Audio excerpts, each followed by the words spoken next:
Shalom BPCC, selamat pagi. Senang sekali saya menyapa Anda di minggu ketiga dalam bulan ini. Kita akan segera memulai ibadah kita, dan sebelumnya mari kita berdoa bersama. Mari kita berdoa. Bapa, kami mengucap syukur karena Engkau baik, Engkau dahsyat, Engkau hebat, Engkau kuat. Engkau adalah Tuhan yang penuh dengan kasih karunia. Pada hari ini kami akan segera memulai ibadah kami, biar kami menghormati Engkau dengan semua yang Engkau beri, anugerah yang berlimpah yang Engkau curahkan kepada setiap kami. Terima kasih, hanya di dalam nama Yesus kami sudah berdoa dan memulangkan ucapan syukur kami bagi Bapa yang ada di surga. Haleluya, amin. Selamat beribadah.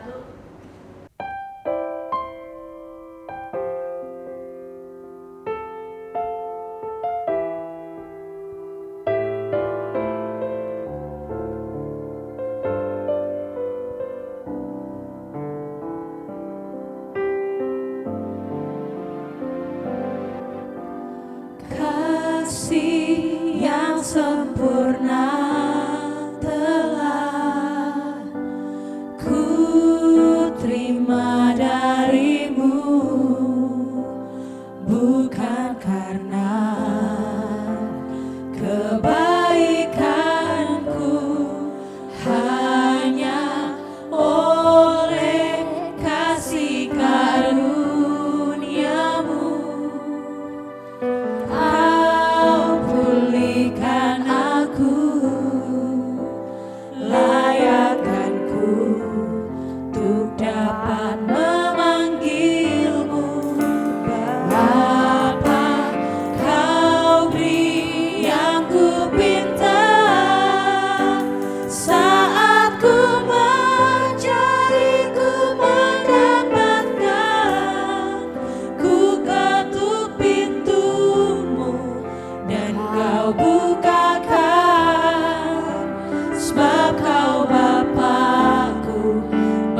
Seperti rusa yang haus, rindu aliran sungaimu.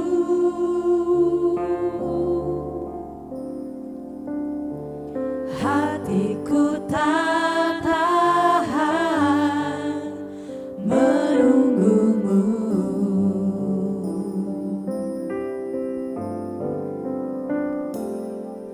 Bagai tanah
Shalom Bapak, Ibu, dan Saudara yang dikasihi oleh Tuhan.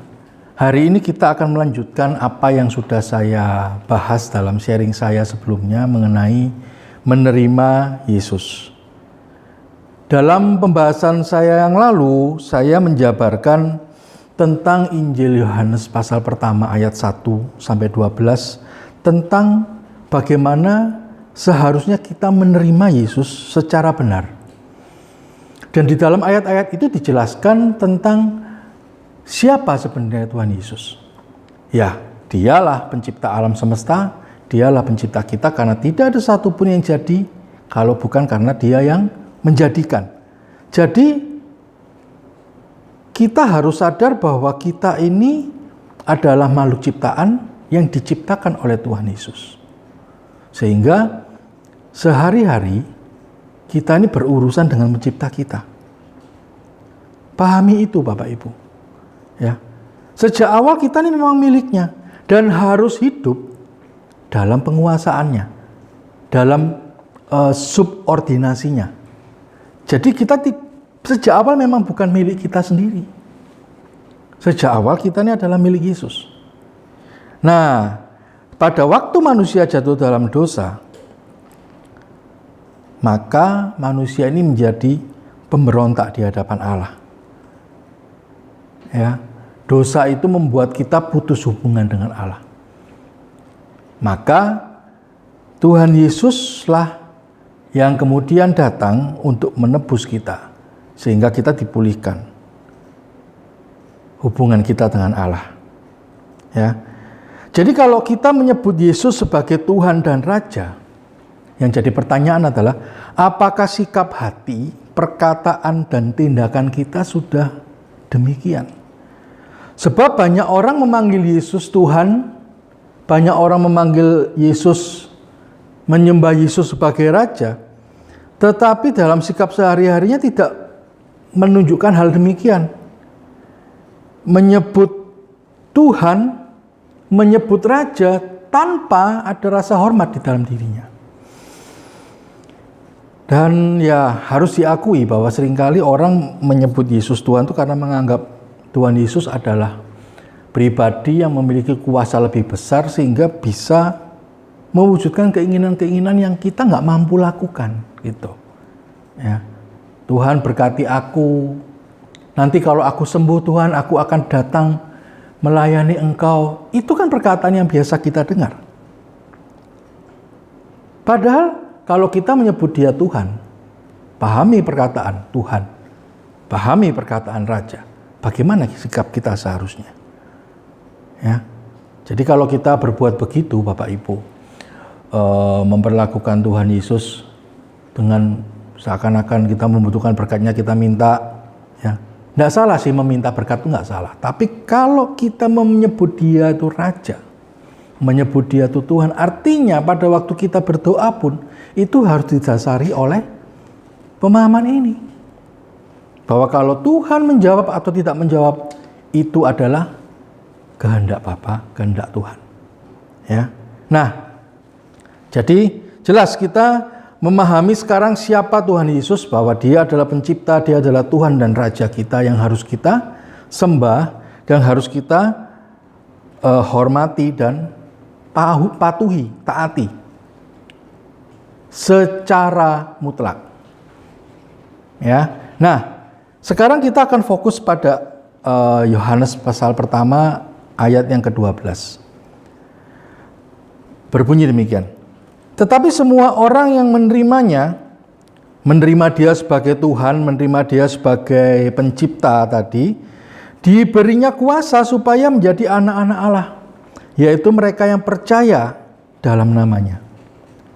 Ya, semua orang yang menerimanya, menerima Yesus sebagai Tuhan, sebagai pencipta, sebagai Raja, diberinya kuasa supaya menjadi anak-anak Allah, yaitu mereka yang percaya, atau dalam bahasa lain, yang menyerahkan dirinya kepada namanya. Ya, kata percaya di sini dalam bahasa aslinya berarti menyerahkan diri. Ya, istilah yang biasa kita serahkan secara total. Ya. Jadi ayat ini mengatakan semua orang yang menerima sebagai raja diberi kuasa supaya menjadi anak-anak Allah, yaitu mereka yang menyerahkan diri dalam namanya. Nah, kita akan fokus pada kata kuasa di ayat 12 ini Bapak Ibu. Ya, kata kuasa di ayat ini sama sekali tidak berhubungan dengan mujizat atau perkara-perkara adikodrati yang ajaib. Jadi kalau orang memakai kata kuasa dalam ayat ini, sebenarnya kata kuasa ini lebih tepat diterjemahkan sebagai hak yang akan terima. Ya. Jadi sebagaimana saya uraikan tadi, hanya orang yang menerima Yesus sebagai pencipta atau Tuhan, kemudian hidup dalam ketertundukan dan ketaatan, menyerahkan dirinya sebagai hamba dalam penguasaan tuannya, baru hak tersebut bisa tersedia, bisa diberikan. Ya. Sebab begini Bapak Ibu, kalau kita tidak memiliki ketaatan dan ketertundukan kepada Tuhan Yesus sebagai Tuhan, sebagai Raja, dan sebagai pencipta, maka kita tidak bisa hidup dalam hak ini. Ya. Nah, hak itu apa? Kuasa atau hak di sini adalah segala sesuatu yang Allah sediakan supaya kita bisa mencapai atau pantas disebut sebagai anak Allah. Ya, saya ulang ya. Kuasa atau hak di sini di ayat 12 ini adalah segala hal atau segala perkara yang Allah sediakan supaya kita bisa dan pantas disebut anak Allah. Jadi sebutan anak Allah ini nggak otomatis Bapak Ibu. Pada waktu kita menerima Yesus sebagai Tuhan, ya, dan Juru Selamat dan sebagai Raja, ya, pencipta juga, kita nggak otomatis jadi anak Allah. Ada hal yang harus kita tempuh, yang kita terima, yang kita menyerahkan diri untuk masuk di dalamnya supaya kita pantas disebut anak Allah. Dari apa yang saya pahami, hak yang Allah sediakan itu terdiri dari 4 hal. Yang pertama Bapak Ibu, penebusan. 1 Korintus pasal 6 ayat 19 sampai 20. Ya. Atau tidak tahukah kamu bahwa tubuhmu adalah bait Roh Kudus yang diam di dalam kamu, Roh Kudus yang kamu peroleh dari Allah, dan bahwa kamu bukan milik kamu sendiri. Sebab kamu telah dibeli dan harganya telah lunas dibayar. Karena itu muliakanlah Allah dengan tubuhmu. Ya, ayat kedua, Matius 28 ayat 18 sampai 20. Yesus mendekati mereka dan berkata, "Kepadaku telah diberikan segala kuasa di surga dan di bumi. Karena itu pergilah, jadikanlah semua bangsa muridku dan baptislah mereka dalam nama Bapa dan Anak dan Roh Kudus. Dan ajarlah mereka melakukan segala sesuatu yang telah kuperintahkan kepadamu. Dan ketahuilah, ya, aku menyertai kamu senantiasa sampai kepada akhir zaman." Satu lagi di 2 Korintus pasal 5 ayat 21. Ya, nanti kita akan bahas hubungan dari ketiga ayat ini. 2 Korintus 5 ayat 21. Dia yang tidak mengenal dosa telah dibuatnya menjadi dosa karena kita, supaya dalam Dia kita dibenarkan oleh Allah. Bapak Ibu dan saudara sekalian, saya mengajak kita untuk berpikir ya bahwa Tuhan Yesus menebus kita tuh dengan harga yang sangat mahal. Ya. Jadi 2 Korintus mengatakan dia yang tidak mengenal dosa telah dibuatnya menjadi dosa. Bayangkan Bapak Ibu, demi kita Tuhan Yesus harus berkorban begitu rupa. Sementara kita yang menerima penebusan itu seakan-akan tidak terjadi apa-apa. Ya sudah ditebus, ditebus Tuhan Yesus, selesai, kita hore, hidup merdeka. Bukan begitu Bapak Ibu. Kita harus sadari bahwa di dalam penebusan itu Tuhan Yesus membayar harga yang sangat mahal. Ya. Pada waktu manusia jatuh ke dalam dosa Bapak Ibu, manusia itu menjadi milik iblis. Ya. Dalam istilah Rasul Paulus gini, terjual di bawah hukum dosa. Akibatnya, ya, tidak ada satu orang pun yang benar, ya, Semua manusia kehilangan kemuliaan Allah. Tanpa penebusan, Bapak Ibu, tanpa penebusan, kita semua meluncur ke neraka. Karena apa? Karena kita tidak punya bagian dalam kemuliaan Allah. Kita hidup dalam dosa kok.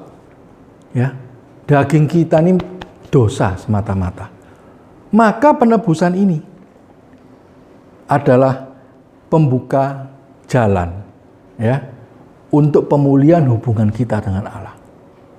Tapi jangan lupa, penebusan ini membuat saudara dan saya itu menjadi milik Tuhan karena kita sudah dibayar lunas. Kalau Bapak Ibu yang umum adalah begini, menggadekan BPKB kendaraan, ya, karena satu dan lain hal Anda gadekan BPKB kendaraan, kemudian setelah semua selesai, saudara punya uang lagi, saudara ingin memiliki BPKB itu dengan cara menebus. Kalau Bapak Ibu tidak menebus BPKB itu, atau tidak menebus perhiasan yang saudara gadekan, maka apapun yang saudara gadekan itu tidak bisa kembali kepada saudara. Nah, Allah melalui Tuhan Yesus menebus saudara dan saya supaya kita kembali menjadi milik Allah. Kembali menjadi milik Tuhan Yesus. Ya, Paulus tadi mengatakan terjual. Nah, kita dibeli kembali. Ya. Allah berinisiatif menebus kita dari dosa melalui Tuhan Yesus. Ya. Maka kita harus sadar bahwa kita ditebus supaya kita kembali menjadi milik Allah. Dimiliki Allah kembali. Untuk apa? Ini tadi Matius 28 ayat 18 sampai 20. Supaya kita diajar melakukan segala sesuatu yang telah Tuhan Yesus perintahkan. Ya, jadi kita dibeli supaya kita dimiliki oleh Allah untuk kemudian diperbaiki, dibentuk ulang, diajar. Istilah sekarang dimuridkan. Jadi Bapak Ibu kalau kita semua kalau sadar bahwa kita ini adalah umat tebusan, maka kita sejatinya harus bersedia dimuridkan. Karena ini tujuan Allah. Inilah tujuan Tuhan Yesus menebus kita, supaya kita dimiliki oleh Allah kembali dan dimuridkan. Supaya bisa melakukan segala sesuatu yang Tuhan Yesus perintahkan. Dan ketahuilah, aku menyertai kamu. Siapa kamu di sini? Yaitu mereka yang mau diajar, yang mau dimuridkan untuk supaya menjadi anak Allah. Ya. Jadi ini hubungan ketiga ayat tadi, Bapak Ibu. Ya, kita ditebus dengan harga yang mahal, dengan pengorbanan yang luar biasa, yang sebenarnya tidak bisa kita pandang enteng, Bapak Ibu. Ya. Dan sadari setelah kita ditebus, kita kembali menjadi milik Allah untuk kemudian dimuridkan.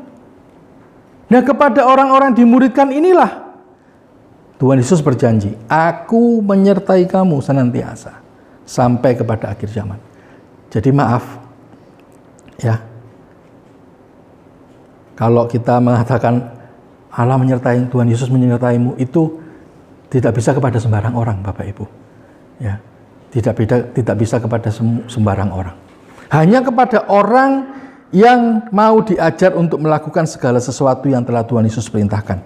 Kepada mereka lah Tuhan Yesus mengatakan, aku menyertai kamu.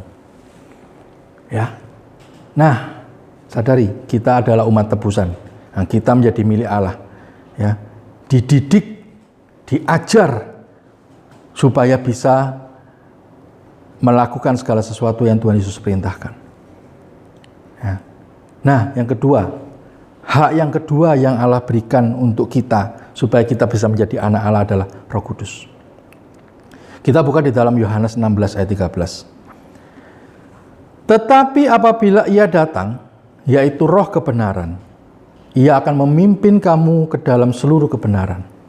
Sebab Ia tidak akan berkata-kata dari dirinya sendiri, tetapi segala sesuatu yang didengarnya itulah yang akan dikatakannya, dan Ia akan memberitakan kepadamu hal-hal yang akan datang. Kalau kita kembali ke 1 Korintus tadi ya Bapak Ibu, tubuh kita ini bait Roh Kudus. Jadi kepada orang-orang yang tadi ditebus, yang bersedia ditebus kemudian bersedia diajar, ya, kepada mereka lah Roh Kudus diberikan. Ya, Allah Bapa mengutus Roh Kudus untuk mendampingi dan memberi kemampuan kepada orang percaya melalui pencerahan pikiran. Roma 12 ayat kedua mengatakan pembaharuan akal budi. Pembaharuan budimu. Paulus berkata begitu. Ya. Jadi orang yang mau diajar, yang bersedia masuk dalam penebusan, mau diajar, kepada mereka lah Roh Kudus ini mendampingi dan memberi pengetahuan, memberi kemampuan, ya, untuk memahami kebenaran melalui pencerahan pikiran atau pembaharuan budi. Disinilah fungsi Roh Kudus, Bapak Ibu. Ya.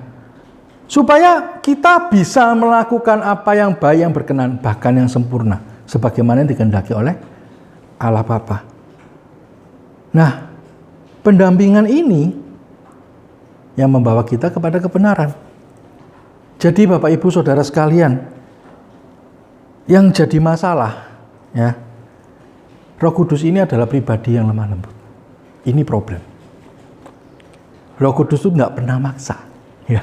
Kalau kita bisa maksa orang lain melakukan apa yang kita mau, tapi Roh Kudus tidak pernah memaksa. Roh Kudus berkata-kata dengan lembut, memperingatkan dengan lembut, bahkan menegur dengan lembut. Nah, kelemah lembutan Roh Kudus ini juga menjadi resiko kalau kita tidak memiliki telinga yang peka untuk bisa memahami apa yang Roh Kudus mau. Ya, maka kita harus mengasah kepekaan kita, Bapak Ibu, agar telinga batin kita ini tajam untuk bisa mendengar suara Tuhan, suara Roh Kudus. Ya. Jadi ditebus, diajar, ya, kemudian disertai Roh Kudus, dipimpin. Maka kita harus taat. Kalau kita sudah mengasah pendengaran batin kita, telinga batin kita untuk mendengar suara Roh Kudus, kita harus taat loh. Karena tidak bisa kita hidup dalam pimpinan Roh Kudus kalau kita nggak taat. Dan ketaatan itu harus datang dari kita. Ketaatan itu harus timbul dari diri kita, bukan pemberian. Enggak. Kita yang merespon dengan ketaatan apa yang Roh Kudus mau. Ya. Jadi ketaatan inilah yang menjadikan kita bisa dibawa ke dalam kebenaran oleh Roh Kudus. Ya. Jadi penebusan, ya, Roh Kudus. Sekarang yang ketiga yaitu Injil. Atau bisa kita katakan Alkitab atau firman Tuhan, boleh, ya. Saya pakai kata Injil karena saya mengambil dasar ayat dari Roma pasal pertama ayat 16 sampai 17, ya. Begini bunyinya. Sebab aku mempunyai keyakinan yang kokoh dalam Injil. Karena Injil, kita garis bawahi, adalah kekuatan Allah yang menyelamatkan setiap orang percaya. Pertama-tama orang Yahudi, tetapi juga orang Yunani. Artinya orang di luar bangsa Yahudi. Sebab di dalamnya nyata kebenaran Allah yang bertolak dari iman dan memimpin kepada iman. Sebab ada tertulis, orang benar akan hidup oleh iman. Nah, ayat kedua yang saya jadikan dasar adalah Roma 10:17. Jadi, iman timbul dari pendengaran, dan pendengaran oleh firman Kristus. Ya Bapak Ibu, kalau kita bertanya, kita mau diajar dengan apa Pak? Kita dimuridkan pakai apa Pak?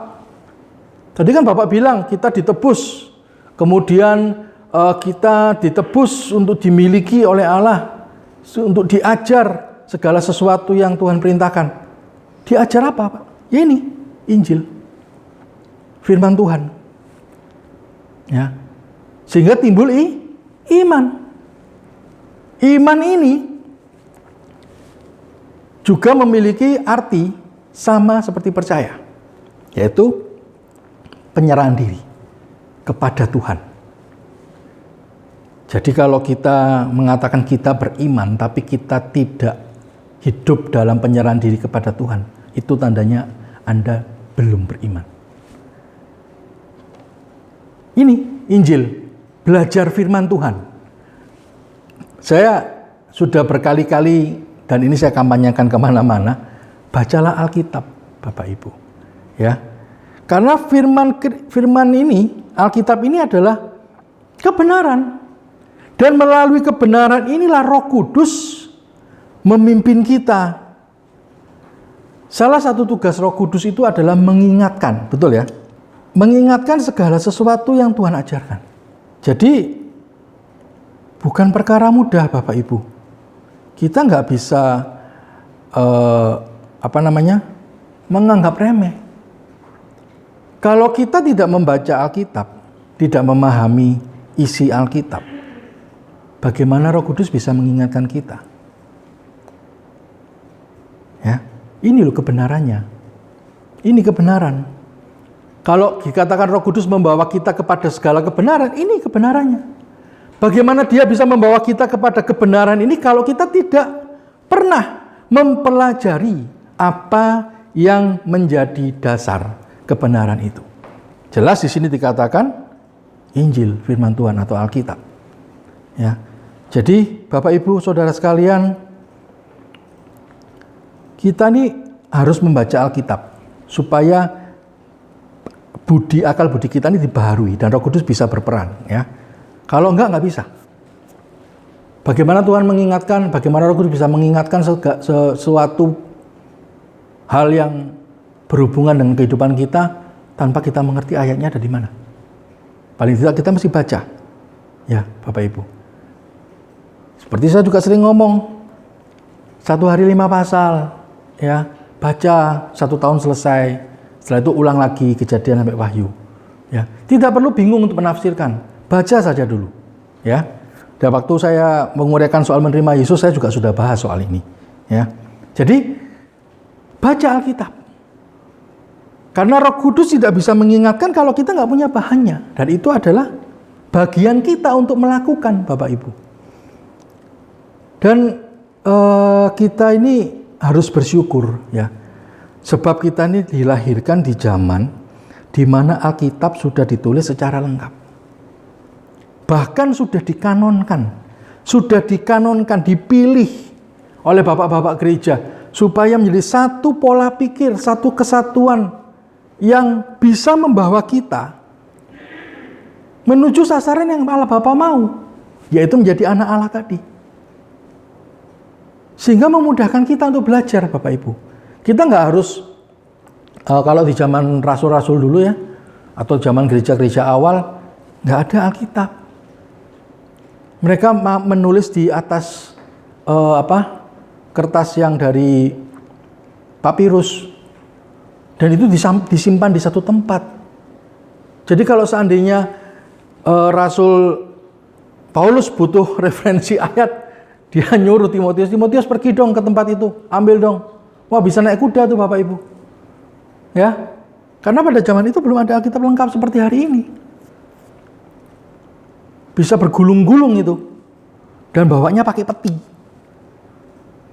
Dan kalau Bapak Ibu sedikit belajar mengenai sejarah Alkitab, Bapak Ibu bisa paham apa yang saya ngomong. Sampai hari ini papirus-papirus yang tersisa masih disimpan. Ya, penemuan-penemuan membuktikan bahwa memang itu gulungan kitab, bukan buku seperti hari ini. Jadi bersyukur Bapak Ibu, kitab dilahirkan di zaman di mana Alkitab sudah ditulis lengkap dan menjadi satu buku saja. Jadi saya pikir bagi orang percaya, bagi orang Kristen ya, itu nggak ada alasan nggak baca Alkitab. Harus baca Alkitab. Satu kali selesai diulang lagi, satu kali selesai ulang lagi, terus sampai budi saudara, akal budi saudara, ya, yang biasanya dipengaruhi dunia, ya, itu dibaharui, ya, dibaharui.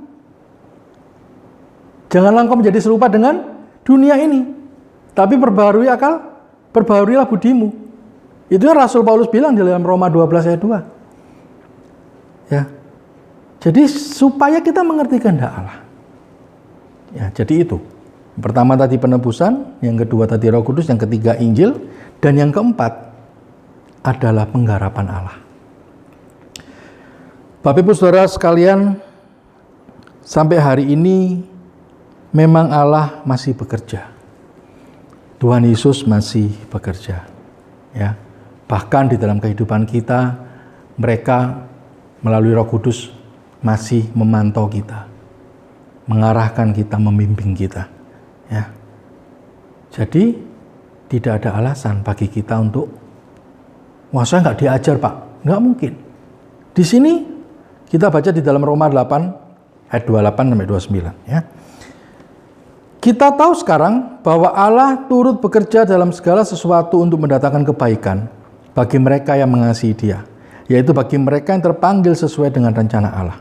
Ayat 29, sebab semua orang yang dipilihnya dari semula, mereka juga ditentukannya dari semula untuk menjadi serupa dengan gambaran anaknya, supaya ia, anaknya itu, menjadi yang sulung di antara banyak saudara. Ya, Bapak Ibu Saudara sekalian, Allah turut bekerja mendatangkan kebaikan. Di ayat 28, kata kebaikan di sini itu sebenarnya tidak pernah berhubungan dengan kebutuhan jasmani. Bukan kebaikan Anda punya mobil, kebaikan Anda jadi kaya, kebaikan Anda punya rumah, kebaikan Anda anak sekolah sukses, kerjaan sukses, bukan itu. Bukan kebaikan itu Bapak Ibu. Kebaikan di ayat 28 ini mengacu kepada keserupaan dengan gambaran anaknya. Jadi Allah turut bekerja dalam segala sesuatu untuk supaya kita bisa serupa dengan Kristus. Itu kebaikan yang dimaksud dalam ayat 28. Ya. Dan ini sudah ditentukan. Apanya? Ukurannya sudah ditentukan. Jadi kalau Allah menggarap seseorang, yang mana orang itu harus mau digarap. Kalau nggak mau digarap, Allah nggak bisa garap loh Bapak Ibu. Ingat ya tadi saya bilang Roh Kudus nggak pernah maksa. Kalau saudara nggak mau, Roh Kudus juga nggak maksa. Ya, Allah Bapa dan Tuhan Yesus bekerja melalui Roh Kudus. Allah nggak pernah maksa kita. Kita yang harus menyediakan diri. Kita yang harus menyerahkan diri Bapak Ibu. Baru kita bisa dibentuk, digarap oleh Allah kepada kebaikan tadi. Yang ditentukan, nilainya sudah ditentukan. Jadi yang dimaksud dengan ditentukan di sini bukan orangnya. Oh, kamu pasti selamat, kamu pasti masuk surga karena kamu rajin ke gereja. Kamu pasti masuk surga karena Kristen. Bukan. Tapi ini adalah sasarannya yang ditentukan, yaitu kita digarap supaya kita menjadi serupa dengan Kristus. Ya, ini kebaikan yang dimaksud di ayat 28. Ya. Jadi Bapak Ibu, penebusan, ya, Roh Kudus, Injil, ya, dan pengharapan. Inilah yang Allah sediakan buat kita. Kalau kita menerima Yesus sebagai Tuhan, Raja, pencipta kita, dan kita taat sepenuhnya. Kita bersedia untuk menundukkan diri kepada itu, kepada pemahaman itu, pemikiran itu, kepada Tuhan Yesus sendiri. Barulah kita bisa juga taat di dalam keempat hal ini.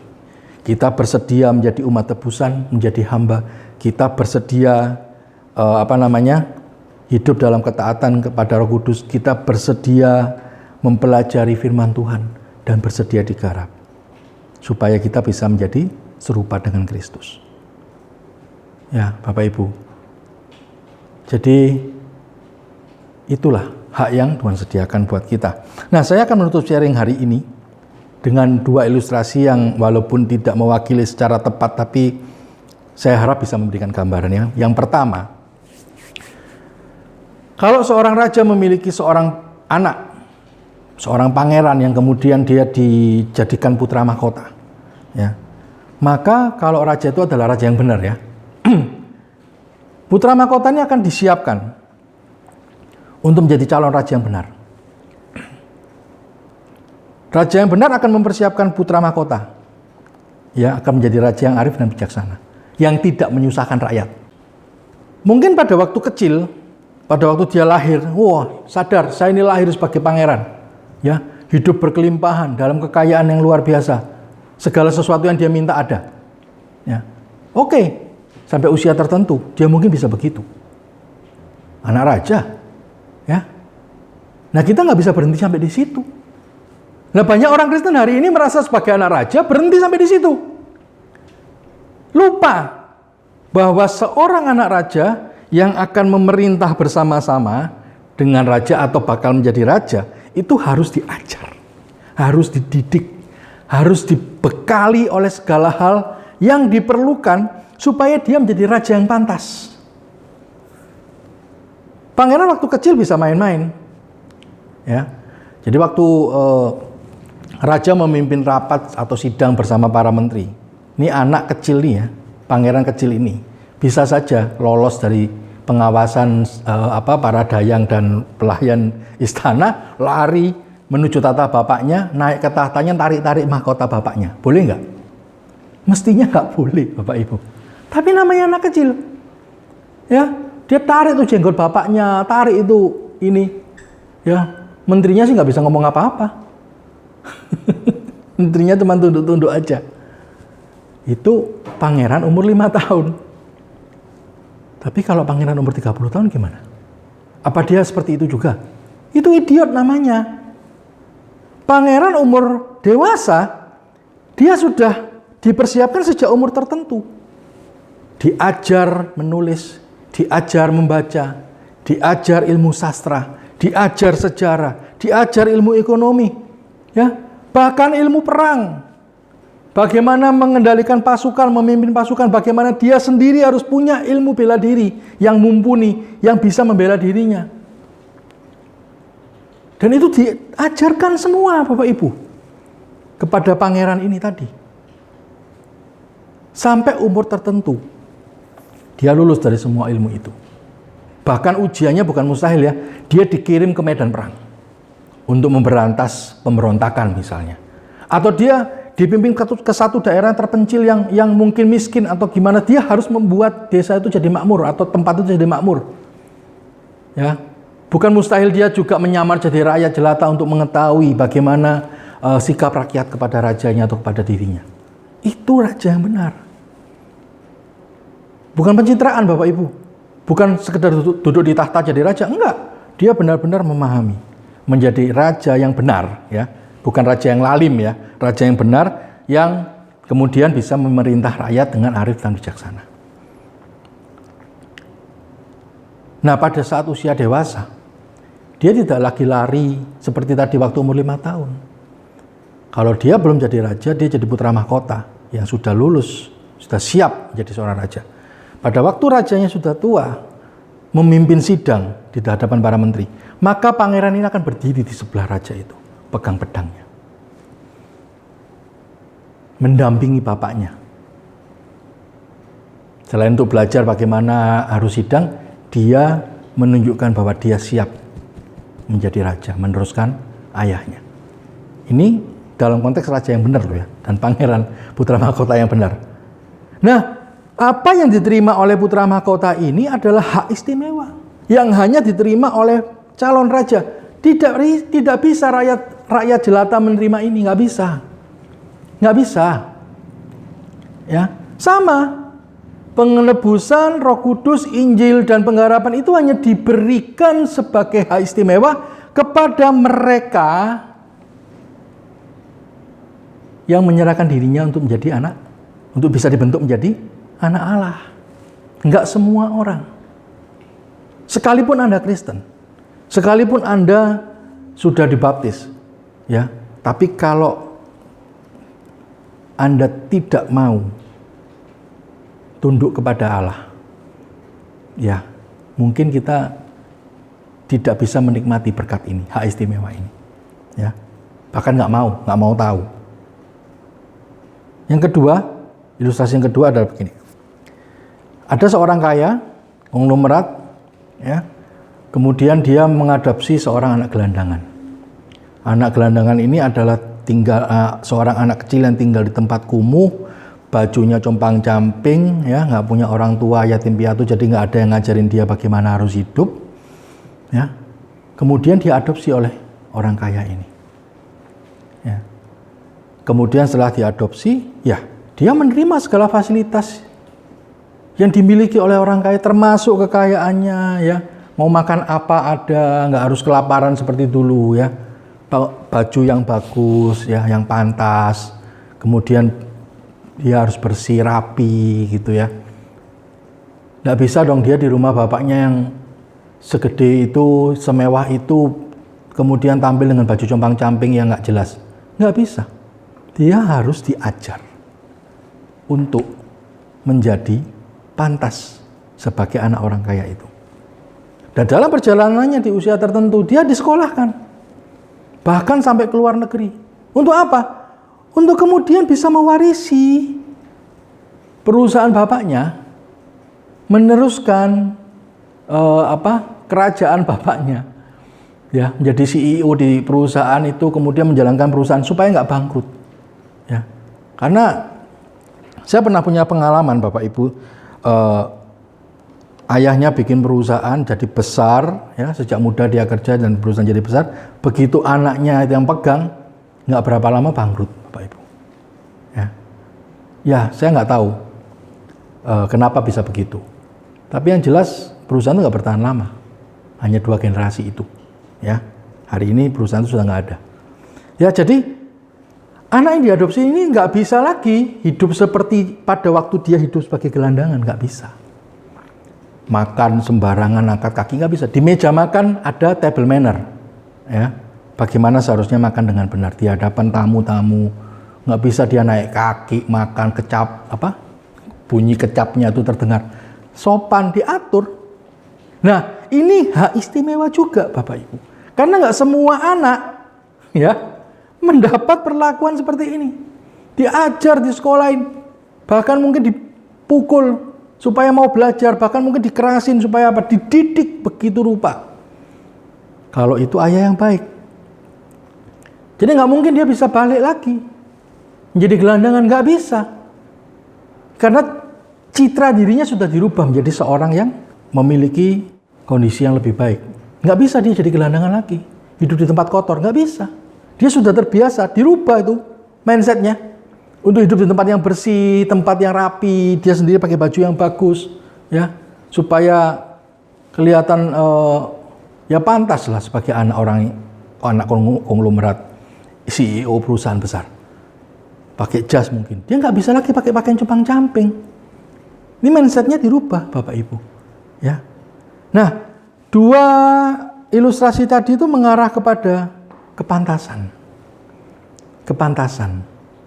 Ya, kalau dalam soal putra mahkota tadi memang dia hak lahirnya sebagai putra mahkota, dididik menjadi raja, ya. Kalau yang kedua tentang anak gelandangan tadi itu dari gelandangan, kemudian diadopsi oleh orang kaya, dididik sampai pola pikirnya berubah dan dia tidak bisa balik lagi menjadi gelandangan. Nah, kita gimana? Saudara ingin jadi yang mana? ingin jadi pangeran itu atau ingin jadi putra adopsi? Ya, sampai nggak bisa balik ke dunia. Ya, kita ini tunduk kepada Allah Bapa, kemudian menikmati hak tadi, hidup dalam hak tadi, penebusan, ya, Roh Kudus, Injil dan pengharapan, sampai Bapak Ibu, saudara-saudara sekalian, ini termasuk untuk saya, sampai kita semua tidak bisa lagi balik ke dunia. Mindsetnya sudah dirubah menjadi ilahi. Ini nggak gampang. Ini memang hal yang mustahil, Bapak Ibu. Tapi ingat, Tuhan Yesus berkata, apa yang mustahil bagi manusia, tidak mustahil bagi Allah. Itu bicara soal perubahan kodrat ini loh, Bapak Ibu. Bahwa manusia itu sebenarnya mustahil dirubah. Manusia itu sudah darahnya ini dosa. Jiwanya ini sudah dosa. Innernya ini berdosa. Bagaimana mau dirubah jadi ilahi? Sampai kita tidak bisa kembali lagi ke dunia. Baru kita bisa disebut sebagai anak Allah. Bisa, Pak? Mustahil. Mustahil dan sangat sulit Bapak Ibu. Tapi kita tidak boleh berhenti berjuang. Nah, keempat hak ini tadilah yang Tuhan berikan, yang Allah berikan, sediakan buat kita. Supaya kita berjuang di situ. Kita punya bahan kita punya senjata. Kita punya bahan untuk bisa kita pakai berjuang. Ya. Jadi menjadi anak Allah itu bukan sesuatu yang otomatis Bapak Ibu. Ya, bahkan sangat sulit. Jadi kalau kita mau menjadi anak Allah, kita harus menempuh semua ini. Ya.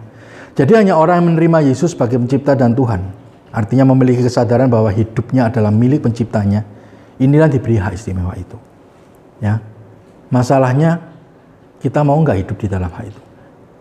Jadi begini Bapak Ibu, kita ini bukan karena kuat dan gagah kita loh, enggak. Ya. Ini adalah bagian dari kita merespon apa yang Tuhan berikan. Bukan pekerjaan kita juga. Karena penebusan itu Tuhan lakukan. Roh Kudus itu adalah Tuhan sendiri. Injil adalah hikmat yang Allah tuliskan untuk kita, untuk dijadikan panduan bagi kita supaya bisa hidup sesuai kehendak Allah. Penggarapan Allah, semua itu Allah yang bikin. Kita merespon saja. Nah, merespon inilah yang butuh ketaatan, Bapak Ibu. Butuh ketaatan supaya kita bisa masuk diubah di situ. Jadi, kita harus menerima hal itu dengan serius menghidupinya. Karena kesadaran hidup sebagai hamba yang telah ditebus dan dimiliki tuannya untuk dididik dan dimuridkan. Kemudian kesediaan untuk hidup dalam pimpinan Roh Kudus secara total. Kemudian serius membaca Alkitab untuk mengubah akal budi, ya, supaya kita selaras dengan kehendak Bapa dalam pendampingan Roh Kudus. Kemudian setia hidup dalam pengharapan Allah untuk melatih kita supaya kita pantas memiliki karakter Kristus. Ini yang harus kita lakukan. Ya, harus kita hidupi. Ya. Kita mungkin kita semua termasuk saya belum sempurna Bapak Ibu. Ya. Tapi hendaknya kita berjuang. Bekal itu sudah diberikan. Ya. Allah sudah sediakan. Ini hak istimewa. Hanya kepada mereka yang mau memerintah bersama-sama dengan Tuhan Yesus sebagai yang sulung, ya, dalam kemuliaan. Maka hak ini diberikan. Kalau Bapak Ibu atau kalau kita nggak mau, ya Allah juga nggak bisa maksa. Gitu ya Bapak Ibu. Jangan berhenti berjuang. Jangan berhenti berjuang. Ya, jadi saya pikir kenapa sih kok saya nggak bawakan sesuatu yang relevan untuk hari ini ya. Ini kan isu hari ini yang mengenai COVID segala macam. Saya pikir begini Bapak Ibu ya. Bagi saya, kondisi wabah belakangan ini pun itu masuk bagian dalam pengharapan Allah. Hari ini gereja nggak bisa mengadakan kebaktian loh. Ya, untuk sementara waktu, nggak tahu sampai kapan. Ya, maka kita juga harus pahami bahwa wabah ini terjadi atas seizin Allah, atas seizin Tuhan di sini. Sebab terbukti, ya, ini wabah terus berjalan sampai hari ini, bahkan merenggut korban makin banyak. Ya. Gereja sudah tidak bisa dipakai untuk kebaktian. Jadi gimana Bapak Ibu? Kita masih belajar mandiri sekarang. Tiap-tiap orang yang mengaku Yesus sebagai Tuhan dan Juru Selamat tadi, itu memiliki hak yang sama. Ya. Jadi prasarana sudah disediakan, tinggal kita mau lakukan atau enggak. Ya. Jadi ingat, kita harus menanggalkan beban dan dosa supaya bisa masuk ke dalam perlombaan. Ya. Masuk perlombaan ini adalah perjuangan mencapai garis akhir. Kalau saudara masuk perlombaan tapi tidak punya tujuan untuk sampai ke garis akhir, lebih baik jangan masuk. Betul ya? Ya, orang masuk perlombaan itu pasti tujuannya finish. Kalau nggak finish jangan masuk dalam perlombaan. Nah, kita ini semua harus menanggalkan beban dan dosa dulu, baru bisa masuk ke dalam perlombaan. Jadi perlombaannya bukan menanggalkan beban dan dosa, bukan. Menanggalkan beban dan dosa dulu baru masuk dalam perlombaan. Baru perlombaan sampai harus finish. Finishing well. Harus sampai garis finish Bapak Ibu. Ya. Jadi mari kita bersama-sama berjuang mewujudkan apa yang Allah Bapa mau dalam diri kita. Sarana sudah disediakan, bahkan Allah turut bekerja untuk membentuk kita, dengan tinggal kita bisa merespon dengan benar. Maka serahkan dirimu kepada Allah, belajarlah tunduk, taat kepada Dia, masuklah ke dalam prosesnya, dan percayalah kita semua kalau berjuang sampai titik akhir, ya, kita semua akan mendapatkan mahkota yang Tuhan sediakan. Amin. Mari kita berdoa. Bapa kami di dalam surga, terima kasih buat waktu yang telah Kau berikan untuk kami belajar sebagian dari kebenaran-Mu. Kami ingin menyerahkan diri kami ke dalam tangan-Mu Bapa, untuk Kau ajar, untuk Kau didik, untuk Kau dampingi, untuk Kau bentuk, Kau garap supaya kami bisa menjadi seperti anak-Mu. Dan kami paham bahwa sasaran kami adalah keserupaan Kristus ya Tuhan. Kami rindu supaya kami tetap berjalan di dalam jalan yang benar, dalam bimbingan Roh Kudus untuk mencapai tujuan akhir, yaitu menjadi serupa dengan Kristus anak-Mu. Terima kasih ya Bapa, kami serahkan hidup kami ke dalam tangan-Mu, di dalam nama Yesus kami berdoa. Haleluya. Amin. Gembala Sidang dan seluruh jemaat mengucapkan terima kasih untuk pelayanan Pastor Robi Herianto. Kiranya firman Tuhan yang kita dengar pada hari ini tetap menguatkan kita untuk semakin serupa dengan Kristus. Jangan lupa Papa Mama, setelah ibadah ini, Aba Kids Online jam 11 di channel Ada Jawaban TV. Adik-adik semua, ayo ikut gabung supaya kita tetap cinta sama Tuhan walaupun dalam keadaan ibadah online ya. Solution Talk Show setiap hari Kamis jam 7 malam di channel Ada Jawaban TV. Ada banyak segmen yang akan mengupas hal-hal terbaru dan dilihat dari pandangan Alkitabiah. Sekali lagi jangan lupa Solution Talk Show setiap hari Kamis jam 7 malam di channel Ada Jawaban TV. TDG setiap hari Sabtu jam 7 malam teman-teman dapat beribadah bersama di Zoom, dan informasi linknya dapat teman-teman ikuti di aplikasi atau di WhatsApp atau di Instagram TDG. Demikianlah pengumuman untuk minggu ini. Tuhan Yesus memberkati. Tiba saatnya kita akan memberikan persembahan. Bapak, Ibu, Saudara-saudari dapat memberikan persembahan di nomor account yang ada di bawah ini. Sampai berjumpa di ibadah akhir bulan minggu depan. Tuhan Yesus memberkati. Shalom.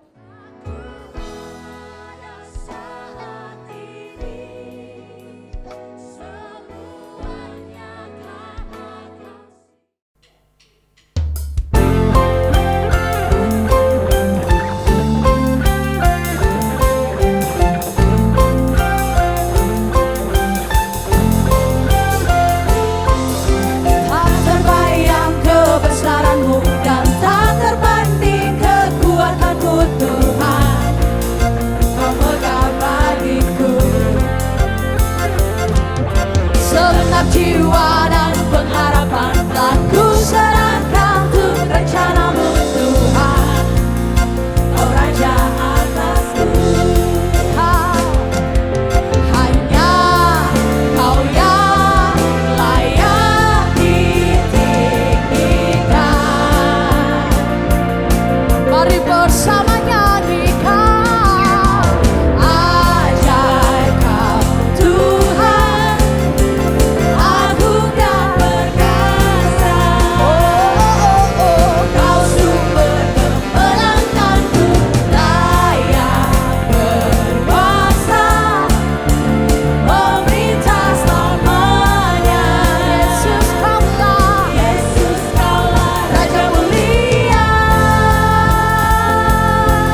Baiklah Bapak Ibu Saudara sekalian yang dikasihi oleh Tuhan, mari kita sama-sama mengakhiri ibadah siang hari ini. Kita akan berdoa, menaikkan doa kepada Tuhan untuk memohon berkat Tuhan. Bapa di dalam surga, di dalam nama Tuhan Yesus kami mengucap syukur sekali lagi atas kebaikan Tuhan, atas kemurahan anugerah Tuhan. Tuhan sudah menolong kami. Kami percaya kehidupan kami tidak pernah Engkau tinggalkan Tuhan. Kami tetap berharap dan mengandalkan akan Tuhan. Di dalam setiap kehidupan kami selalu percaya. Dan kami tidak bisa melakukan sendiri tanpa Engkau Tuhan. Tuhan menyertai kami, memberkati seluruh keluarga kami dimanapun berada. Dalam situasi yang sulit seperti saat ini, kami percaya Tuhan tidak pernah meninggalkan kami sedetik pun. Terima kasih buat penyertaan-Mu, perlindungan Tuhan dan pertolongan Tuhan. Mari kita mengucap syukur kepada Tuhan atas kebaikannya. Tuhan memberkati engkau dan melindungi engkau. Tuhan menyinari engkau dengan wajahnya, memberi engkau kasih karunia. Tuhan menghadapkan wajahnya kepadamu dan memberi engkau damai sejahtera. Diberkati engkau di kota, diberkati engkau di ladang. Diberkati buah kandunganmu, hasil bumi, hasil ternakmu. Diberkati bakulmu dan tempat adonanmu. Diberkati engkau pada waktu masuk, diberkati engkau pada waktu keluar.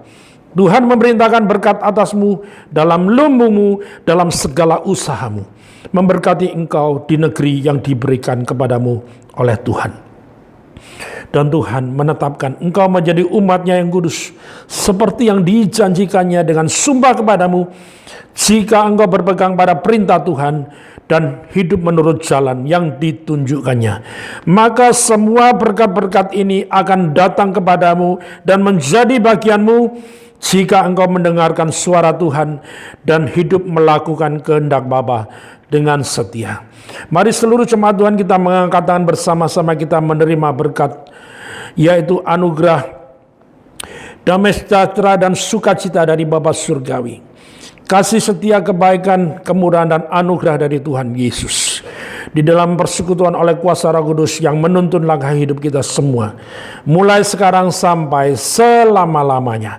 Di dalam nama Tuhan Yesus Kristus. Semua yang percaya boleh berkata haleluya. Amin. Tuhan Yesus memberkati kita semua. Selamat hari Minggu. Selamat beraktivitas bersama keluarga masing-masing di rumah. Haleluya. God bless you.